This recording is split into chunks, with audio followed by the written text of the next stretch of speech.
Assalamualaikum warahmatullahi wabarakatuh.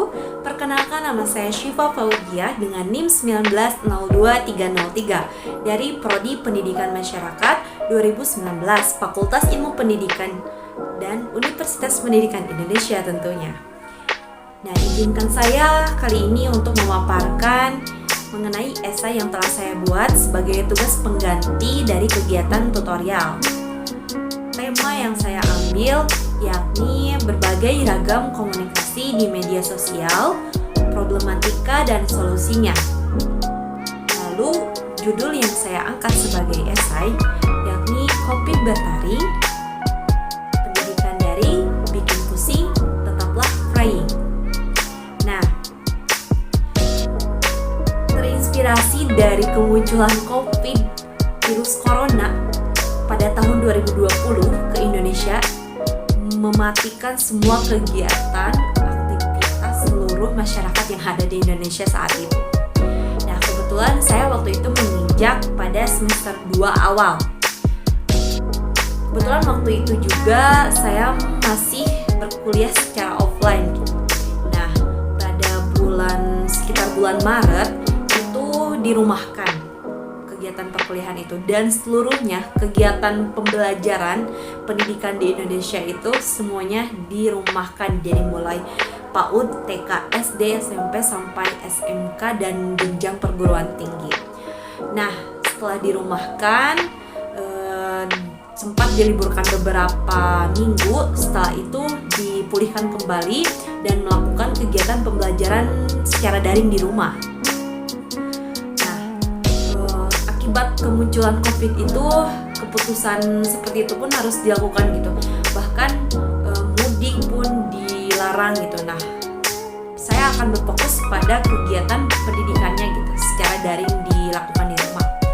Nah, ada hal yang menarik yang muncul permasalahan dari pendidikan secara daring ini, yakni saya soroti pada pendidikan daring di sekolah dasar atau pada SD, pada anak SD atau siswa-siswa SD. Nah, di mana di sini saya sangat kasihan gitu, miris sekali gitu.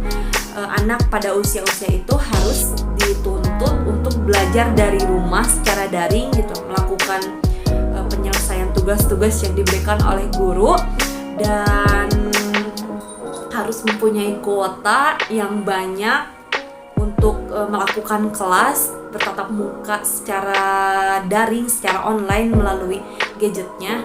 Nah, yang nggak punya gadget juga harus beli gadget karena itu wajib gitu punya, karena kalau mereka tidak mempunyai gadget mereka tidak akan bisa sekolah gitu. Nah, itu sangat merupakan hal yang miris gitu, yang sangat begini banget gitu kan ya. Nah, memang ya kesehatan itu nomor satu gitu. Namun di sisi lain banyak sekali muncul masalah-masalah yang memang jadi memberatkan suatu pihak masyarakatnya gitu. Terutama mereka yang menjadi orang tua gitu. Nah, orang tua entah ibu atau ayah gitu, mereka sangat keberatan sekali gitu, apalagi ada pekerjaan orang tua yang di PHK gitu ya, yang di PHK jadi tidak kerja, terus yang dagang harus ditutup gitu kan. Memang saat itu memang mematikan sekali, kegiatannya emang benar-benar mati gitu, tidak ada aktivitas masyarakat yang saat itu berjualan atau melakukan aktivitas bekerja gitu, tidak ada. Nah, jadi mereka harus memikirkan bagaimana penghasilan punya tapi mereka tetap di rumah gitu kan, itu suatu jadi membingungkan, apalagi mereka yang sebagai orang tua mempunyai anak yang harus disekolahkan gitu ya. Nah, mirisnya itu apalagi anak usia SD yang baru masuk itu harus dituntut belajar dari rumah gitu, padahal mereka belum tahu apa-apa gitu ya, baru dasarnya dari TK gitu. Nah, beruntung itu yang masuk TK, apalagi kalau yang enggak gitu, anak siswa SD yang enggak masuk TK sama sekali. Nah, itu sangat sayang sekali gitu. Nah, bagaimana solusi untuk si paling disoroti itu kan permasalahannya anak SD ya. Jadi kita fokus kepada peran orang tua gitu, bagaimana peran orang tua tua di rumah menyiapkan kebutuhan anak-anaknya belajar dari rumah, serta menyiapkan dirinya sebagai, kan banyak tugas-tugas ya yang diberikan kepada anak SD, PR gitu ya, PR tapi bahasannya sedikit gitu. Kadang si anak gak ngerti dan males mengerjakannya gitu. Udah sama mama aja gitu, atau sama bapak aja ngerjainnya. Nah itu tuh pas ngerjainnya tuh orang tua kadang kebingungan gitu, ini kayak gimana, gak ngerti gitu. Kan gak semua orang tua pendidikannya sampai selesai gitu. Ada orang tua yang memang pendidikannya rendah juga gitu ya, rendah di mana lulusan SD atau sama sekali gak sekolah, atau lulusan SMP gitu. Kadang ada juga orang tua yang memang lupa gitu bagaimana ini ya ngerjainnya gitu. Ini dulu banget, mama udah lupa atau bapak udah lupa gitu. Dan akhirnya kebingungan orang tua bikin orang tua itu stres gitu akhirnya. Terus di sisi lain harus memikirkan biaya hidup, biaya anak sekolah, kuota itu kan. Terus belum kalau misalkan sekolahnya yang bayar SPP gitu. Terus biaya pokoknya kebutuhan di rumah itu harus dipikirkan orang tua gitu saat itu. Nah ditambah harus mengerjakan penyelesaian tugas dari sekolah gitu, tanggung jawab kepada anak gitu, karena anak gak ngerti masa dibiarin aja gitu, nanti anaknya gitu dapat nilai dari mana gitu. Nah, untuk itu sebagai mahasiswa yang berada di jurusan pendidikan masyarakat, saya sempat menemukan bahwa solusi untuk peran orang tua ini bisa diselesaikan dengan melakukan edukasi gitu. Jadi di mana pendidikan mahasiswa Penmas ini memberikan edukasi kepada para orang tua bagaimana mereka bisa membimbing anaknya sekolah secara daring di rumah gitu, pembelajaran secara daring di rumah gitu. Nah, di mana pembelajaran ini tuh diberikan kepada para orang tua melalui webinar. Di sini narasumbernya bisa dari dosennya atau dari mahasiswanya sendiri gitu, untuk melakukan bagaimana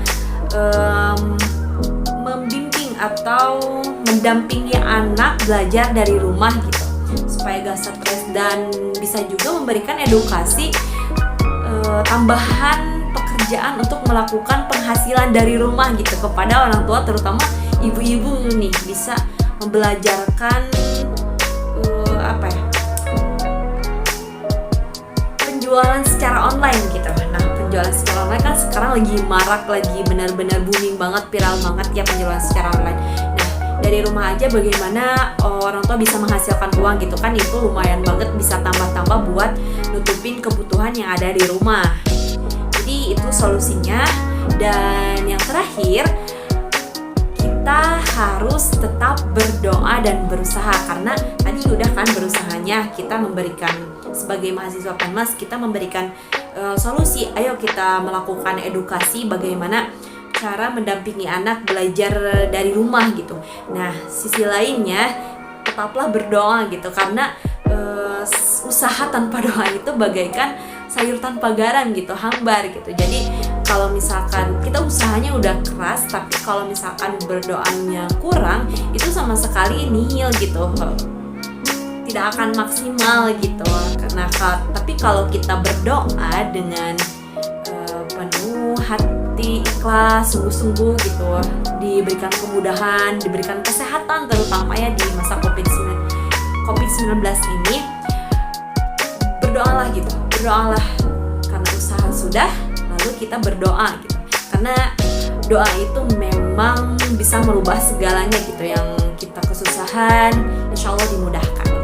Nah teman-teman, sekian presentasi dari saya. Mohon maaf sekali bila ada kekurangan dan kelebihan kata yang memang terucap dari mulut saya gitu. Wassalamualaikum warahmatullahi wabarakatuh.